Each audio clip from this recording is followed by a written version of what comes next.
starting out at level 0.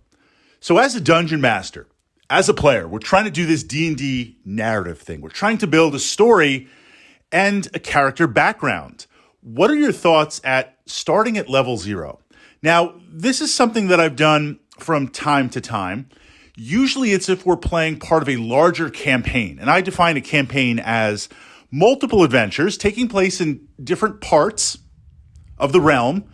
But there's a backstory. There's something going on, and it's probably involving a dragon that wants revenge. But the characters develop over multiple adventures, and we're going from level 1, or in this case, level 0, to level 15, 16, 10, 12, somewhere in there. An epic campaign. And this idea of developing a character backstory, starting at level 0 is a great way to do this. But it's not for every player. So there's this idea in D&D, we started at level 1, and what does that really represent?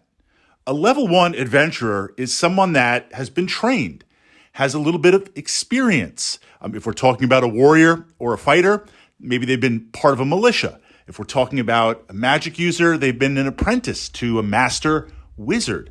If we're talking about a cleric, they've performed various temple duties. This idea that you're above a commoner, you're starting out.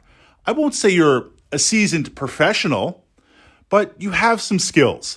Level 1, just that ranking, that idea of level 1. And if we go back to old school AD&D, there are titles associated with each level. And other characters would address your character with that title. It's a rank. It's something that's earned. Level 1 is already higher than most of the D&D realm in terms of commoners and merchants and professionals. So the fact that somehow pre-RPG roleplay you made it to level 1, that's pretty impressive. Often with level 1, what I'll do is when we start out, develop a backstory for your character. I want to know about it. I want to hear about it as a DM because I'm going to use that to bring things into the campaign. It's not something that I ever prepare for. I've got my campaign written. But then in those early sessions where I learn about the player characters, I do a real-time rewrite and bring in different things. And certainly people enjoy D&D in different ways. So in terms of a backstory, whatever you would like to do. Sometimes I'll get literally 5 to 10 pages of backstory with detailed maps and family history. Other times it might just be, look, my character's interested in doing this and this, and I want to do that. Whatever you give me is okay. Level 0 starts you out no backstory, starts you out, you are that apprentice or that warrior initiate. And there's a couple of early classic AD&D adventures where the party kind of starts out as militia / support elements. So you could be fighters and warriors and wizards, or to be, I should say, in training.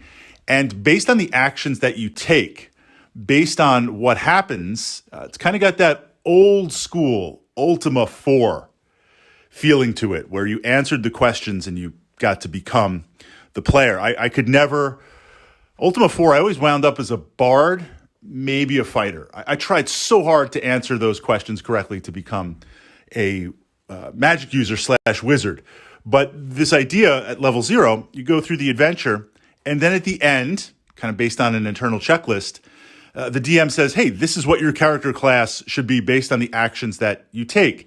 Now, you don't have to select that because ultimately we don't want to play a character through a campaign that we're not that excited for. I want you to have absolute ownership over your character. I want you to be excited. That's your avatar on the table. So if you got a couple of lucky hits in with a club along the way, I'm not going to say, guess what? You're a fighter now. No, like that's what it was pointing to.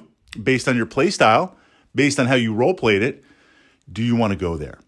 Now, level 0 is not for every type of player because your stats are even less and you're all kind of generic and you're making your way. But it's an interesting role-playing session. And when I do it, it's only one session. It's usually self-contained in there. It's to discover what character class you like.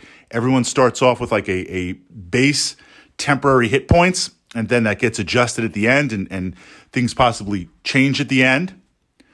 But it is an opportunity. So I put it out there as a DM, maybe something to consider. I put it out there as a player, something to be open to, because everything's worth trying a couple of times in D&D, because we're looking to hit on that narrative. We're looking to hit on that idea.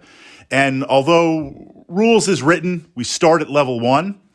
There are some adventures, there are some times, there are some DM creations where you start at level 0, and the choices you make lead you to level 1.